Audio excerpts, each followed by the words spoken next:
얘들아 안녕, 시영교 선생님이야. 왜 갑자기 말투가 변했냐고? 애들이 너무 선생님 말투가 딱딱한 것 같다고 해서 선생님도 말투를 좀 친근하게 바꿔봤어. 안 어울리죠? 자, 시영교 선생님입니다. 자, 드디어 나왔습니다. 뭐가 나왔느냐? 여러분들이 그토록 기다리던 선생님의 문학 강의 교재, 깔끔한 문학 교재가 나왔습니다. 선생님하고 이 교재를 같이 언박싱 해보는 시간을 갖도록 하겠습니다. 자, 우선 표지부터 보도록 하겠습니다. 자, 파스텔톤의 분홍색, 여학생들의 취향을 고려한 걸까요? 뭐 그렇진 않습니다. 이게 이제 선생님 심화 강의 시리즈 교재 중에 한 권인 거죠. 깔끔한 문학, 정밀한 독서, 정확한 언매, 명쾌한 화작, 이 시리즈 교재 중에 한 권이죠. 디자인 깔끔하죠? 자, 디자인이 깔끔하다고 해서 제목이 깔끔한 문학이냐? 그렇지 않습니다. 제목에 담긴 의미를 좀 얘기를 하도록 할게요. 여러분들, 문학 문제 풀 때 가장 큰 고민이 뭐야? 항상 이거 왜 이렇게 해석을 내 마음대로 하는 것 같지? 또는 이거 문제 풀 때 보면은 둘 중에 하나가 맨날 헷갈리는 거야. 이게 깔끔하게 출제위원들이 원하는 내용을 내가 읽어냈다라고 한다면 분명히 답이 깔끔하게 보일 텐데 왜 나는 맨날 작품을 주관적으로 해석하는 것 같고 문제 풀 때도 내 주관에 의해서만 문제를 푸는 것 같은 그런 느낌을 여러분들이 많이 받을 거야.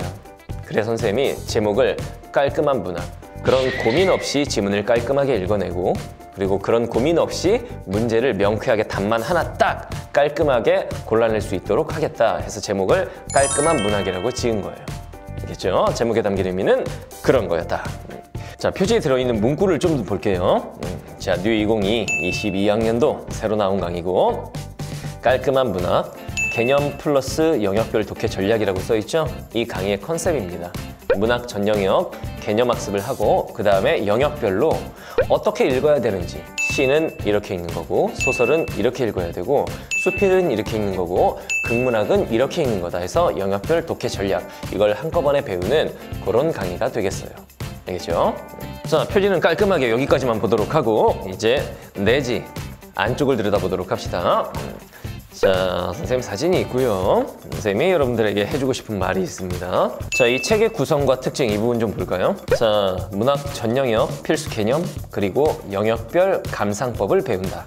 그리고 필수 개념 배운 즉시 바로 적용할 수 있는 연습 문제들이 수록이 돼 있어요. 그래서 배운 개념을 나중에 가서 까먹은 상태에서 문제 풀고 이러는 게 아니라 개념을 배웠을 때 바로 문제에 적용을 해보자 라는 거죠. 그죠? 자, 그다음에 이 책의 학습법, 이 책을 이런 식으로 공부하는 것이 좋다라고 선생님이 교재 활용법에 대해서 안내를 해두었습니다. 자, 이제 목차 좀 보겠습니다. 자, 목차. 크게 봤을 때 운문문학과 산문문학으로 파트 1, 2 구별이 돼 있어요. 그런데 약간 특이한 점이 보일 거예요. 토픽별로 되어 있죠. 다시 말하면 화자, 시어, 표현상의 특징 뭐 이런 식으로 안 돼 있고 선생님이 토픽별로 이렇게 주제를 정해가지고 수업을 진행을 합니다. 자, 예를 들면 시, 감성이 아닌 이성으로 읽어내야 한다. 토픽 1, 화자의 정서와 태도는 상황에 의해서 결정된다. 토픽 2, 시어의 의미는 100% 문맥으로 파악해야 한다. 이런 식으로 영역별로 반드시 우리가 알아야 되는 개념들을 주제별로 정리를 했어. 그러면 여러분들이 이 주제만 딱 떠올라도 맞아! 화자는 이렇게 파악하는 거였지. 시어의 의미는 내 주관에 의해서 파악하는 게 아니라 100% 문맥에 의해서 객관적으로 파악해야만 하는 거였어. 이런 것들이 팍팍 떠오를 수 있게끔 토픽별로 구성이 되어 있습니다. 안쪽에 어떻게 되어 있는지 굉장히 궁금하죠? 자, 같이 한번 보도록 할게요. 파트 1, 운문문학편. 짜잔, 이렇게 되어 있습니다. 자, 일단 운문문학, 시 영역 한번 볼게요. 자, 시는 감성이 아닌 이성으로 읽어내야 한다. 자, 여러분들 이 말이 무슨 말인지 알겠나요? 시는 감성이 아닌 이성으로 읽어야 한다. 아니 선생님, 시는 감수성으로 읽어내야 하는 거 아닌가요? 맞아요. 그냥 읽고 싶어서 시집 한 권을 읽는다라고 한다면 그건 감성으로 읽는 게 맞지. 그런데 수능 시험장에 가서 여러분들이 감성으로 시를 읽어버리면 아주 감성적인 점수가 시험장에서는 아주 냉철하게 객관적인 시선으로 이성을 활용해서 시를 읽어내야 되잖아. 그래서 선생님이 타이틀을 시는 감성이 아닌 이성으로 읽어야 한다. 이렇게 잡았고, 그리고 각 영역 첫 부분에는 지문을 분석하는 방법에 대해서 선생님이 이렇게 설명을 해놨어요. 신영균 선생님의 전매 특허, 각 영역별 마인드맵 분석 정리법. 이 마인드맵 분석 정리법이라고 하는 거는 수능에 출제되는 문제 유형을 우리가 이렇게 정리를 한 거죠. 언제까지 시 하면은 주제, 소재, 갈래, 특징, 이 시대의 작품 경향 이런 거 외우고 있을 거야. 그게 아니죠. 여러분들 이 시대의 작품 경향 이런 거 보기 박스에 다 주잖아. 그런 거 우리가 외울 대상이 아닙니다.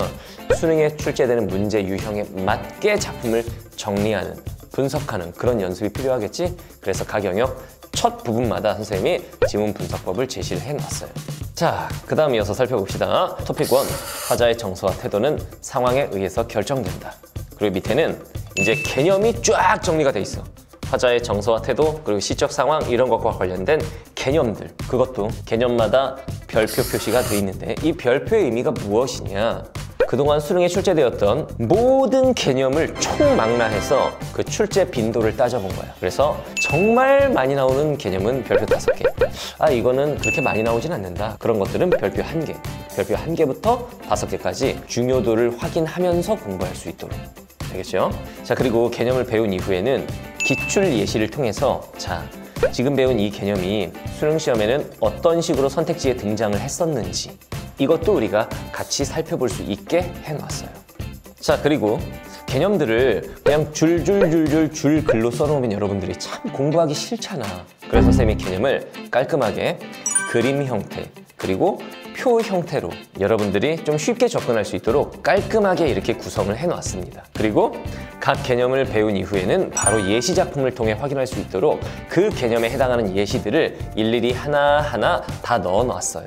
그리고 그 밑에는 이 개념이 어떤 식으로 이렇게 적용이 되는 건지 그런 것도 선생님이 다 설명을 넣어놨어. 물론 수업을 통해서 더 자세히 배우게 될 거고.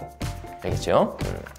자, 그리고 개념을 배운 이후에는 우리가 지금 배운 개념을 바로 적용할 수 있도록 이렇게 기출로 개념 잡기라고 해서 그 개념이 활용된 기출 문제를 수록을 해놨어요. 자, 그 다음도 한번 살펴볼게요. 챕터 2, 시어의 의미는 100% 문맥으로 파악한다. 역시 개념을 줄줄줄 늘어놓지 않았죠? 그림 형태, 표 형태로 깔끔하게. 자, 그리고 개념별로 별표로 중요도를 표시해놨고 기출 예시들, 그리고 예시를 통해서 한번 확인해보는, 그리고는 기출로 개념 잡기를 통해서 적용을 해보는 거죠. 그죠? 자, 그런 구성으로 이렇게 일관성 있게 교재가 짜임새 있게 되어 있습니다. 여러분들 교재라고 하는 걸 선생님이 만들 때 굉장히 중요하게 생각하는 것 중에 하나가 뭐냐면 책을 보면 공부하고 싶어져야 된다라는 거. 아, 그래서 일단은 아이들이 좀 접근하기 편하게 이렇게 깔끔하게 표 형태로 그림 형태로 많이 설명을 해야겠구나. 그래서 교재를 이렇게 구성하게 된 거예요. 선생님, 그러면은 줄줄줄 되어 있는 거에 비해서 뭔가 내용이 좀 부실하거나 빠져 있는 거 있지 않나요? 그런 거 전혀 없습니다. 선생님이 자신 있게 말씀드릴 수 있습니다. 자, 뒷부분도 살펴보겠습니다. 자, 운문문학 네 번째 챕터. 보기박스. 시 독해의 내비게이션 역할을 한다. 보기박스 3점짜리 문항은 어떻게 풀어야 되는지 그와 관련해서 개념을 배우고 그 다음에 이제 그와 관련해서 기출문제를 바로 풀어보는, 이 기출문제를 푸는 과정에서는 선생님이 시간을 단축하는 방법, 그리고 객관적으로 답을 도출하는 방법, 자, 그리고 지문에서 답의 근거를 정확하게 잡아내는 방법, 즉 내 생각이 아닌 지문에서 답을 정확하게 잡아내는 방법, 그런 것들을 설명을 자세히 해줄 거예요. 알겠죠? 자, 그 다음에 파트 2, 산문문학. 산문문학의 주제는 어떻게 구성이 되어 있는지 한번 같이 살펴보도록 합시다. 자, 일단 산문문학 선생님의 타이틀을 이렇게 잡았죠. 감상이 아닌 독해로. 여러분들 시험장에서 줄거리 감상할 건가? 영화 감상하듯이 소설 감상할 건가요? 그렇지 않죠? 이성적으로 독해를 해야 되는 겁니다. 감상이 아니라 독해를 해야 한다. 그 독해를 하기 위해서 우리가 알아야 되는 요소들. 지문 분석법 7가지. 이거를 선생님이 자세하게 써놨어요. 자, 그 다음에 이제 소설문학 토픽 1. 인물 파악을 못했다면 소설을 읽은 것이 아니다. 그럼 이 주제 아래서는 어떤 개념을 배우게 될까요? 인물에 관련된 개념을 배우겠지? 자, 그래서 인물의 개념, 인물의 유형, 그리고 인물의 심리 및 태도, 인물의 성격 제시 방법, 이런 인물에서 출제될 수 있는 개념들을 우리가 상세하게 배우게 됩니다. 그 다음에 뭐 나올지 알겠죠, 이제? 인물과 관련된 기출문제. 여러분들 기출문제를 풀다 보면 한 지문에 문제가 4개, 5개 이렇게 딸려있는 경우 그냥 맹목적으로 문제만 풀게 되잖아. 이게 무엇을 묻는 문제인지도 모르고. 그래서 선생님이 그 기출문제들을 그 개념에 맞게 다 분리를 해놓은 거야. 자, 그래서 그 개념과 관련된 기출문제를 바로 풀 수 있도록. 그래야 여러분들 그 개념이 머릿속에 각인이 되겠죠. 알겠죠? 자, 그 다음 소설 토픽 2번째. 작가의 개성은 서술 방식에 의해서 드러난다. 여기서는 뭘 배울까요? 그렇죠. 소설에서 자주 출제되는 개념이죠. 소설의 서술 방식과 관련해서. 자, 그 다음에 소설 토픽 세 번째, 주제를 알고 싶다면, 소설의 주제를 파악하고 싶다면 갈등 양상을 파악하라. 소설의 갈등과 관련된 개념들, 그리고 여러분들이 반드시 공부해 두어야 하는 소설의 구성과 관련된 개념들. 자, 그 다음 토픽 네 번째, 소재의 기능은 지문의 흐름 속에서 파악한다. 소재와 관련된 문제도 단골 출제 문항이죠. 그 소재와 관련해서 우리가 알아야 되는 개념은 무엇이 있는가, 이런 것들을 우리가 배우게 되는 거예요. 자, 그 다음에 소설 토픽 다섯 번째, 보기 박스를 통해 지문의 핵심을 파악하라. 여러분들 소설 지문이 굉장히 길기 때문에 지문 읽다 보면 내가 지금 뭘 하고 있는지도 놓치는 경우가 굉장히 많지. 그 지문을 읽기 전에 보기 박스를 통해서 지문에 대한 힌트, 정보를 얻고 지문 독해에 들어가면 굉장히 쉽다라는 거 알고 있나요? 그런 것들을 어떻게 활용하는 것인지를 선생님이 상세하게 설명을 해놨어요. 자, 여기서 끝났느냐? 그렇지 않습니다. 대다수의 이제 문학 개념 강의들이 시, 소설만 맨날 배우지 수필이나 극문학 여러분들 제대로 배워본 적 별로 없죠. 근데 잘 생각해보면 수필과 극문학도 분명히 수능 출제 대상이거든. 당연히 공부를 해야 되는 겁니다. 선생님은 그 부분도 소홀히 다루지 않았어요. 그래서 수필, 형식에 얽매이지 않는 자유로운 세계, 그게 바로 수필이라는 거 알고 있나요? 그래서 수필은 이런 식으로 지문을 분석하는 것이다. 그리고 수필과 관련된 토픽, 경험을 통해 인생의 진리를 깨닫다. 수필과 관련된 개념을 배우고 그와 관련된 문제를 또 풀어보는 거예요. 자, 그 다음에 극문학. 사실 여러분들 극문학도 제대로 따로 공부해 본 적이 거의 없지. 거의 그런 경험이 없을 거야. 근데 극문학에서도 우리가 반드시 알아야 되는 이런 개념들이 있는 거거든. 그래서 극문학과 관련된 개념들 선생님이 치밀하게 정리를 해놨고 그와 관련해서 문제도 우리가 이제 충분히 풀 수 있게 해놨습니다. 되겠죠? 자, 이렇게 하면은 본교재가 끝이 납니다. 선생님, 본교재가 끝이 난다니요? 그럼 뭐가 또 있나요? 자, 짜잔!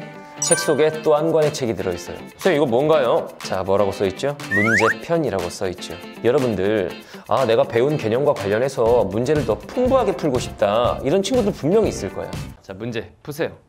자, 그래서 선생님이 수능 기출문제들을 전부 다 해체를 해서 그 개념과 관련된 문제들을 이렇게 풍부하게 여러분들이 경험할 수 있도록 이렇게 문제를 쭉 실어 놓은 거예요. 알겠죠? 그래서 문제편도 이렇게 구성이 되어 있다라는 거. 선생님, 그러면 정답지의 설명은 충분히 되어 있나요? 자, 해설지 보여드리겠습니다. 자, 빠른 정답 들어있고, 그리고 선생님 해설지를 허접하게 쓰지 않습니다, 절대로. 선생님이 수업 시간에 가르치는 방식 그대로 해설지를 구성을 하고, 정답이 정답은 이유, 그리고 오답 선택지 하나 왜 얘는 답이 될 수 없는지도 상세하게 하나하나 설명을 해놨어요. 문제편도 마찬가지겠죠. 문제편도 해설지를 보시면 왜 얘가 정답이며 왜 얘네들은 정답이 될 수 없는지에 대해서 하나하나 상세하게 설명을 해놨어요. 자, 이렇게 본교재, 그리고 문제편, 그리고 정답 및 해설까지 완벽하게 구성을 해놨어요. 어때요? 자, 교재를 본 소감이 어때요? 갖고 싶어서 돌아버리겠죠? 자, 선생님의 응원 문구와 사인이 박힌 교재가 우리 집으로 배송 왔으면 좋겠다 하는 친구들은 이 영상 밑에 첫째, 이 교재를 본 소감, 둘째, 내가 왜 이 교재를 받아야만 하는가, 셋째, 본인의 이메일 주소를 남겨주세요. 정성스럽게 댓글을 남겨준 친구들 중에서 10명을 선정을 해서 선생님이 응원 문구와 선생님의 사인을 딱, 이게 선생님 사인이 기가 실려 있거든. 이 사인을 해가지고 집으로 배송을 해드리도록 할게요. 배송비는 무료입니다. 선불로. 자, 그럼 선생님과 함께 문학도 재밌게 공부해 보도록 합시다. 빠이빠이.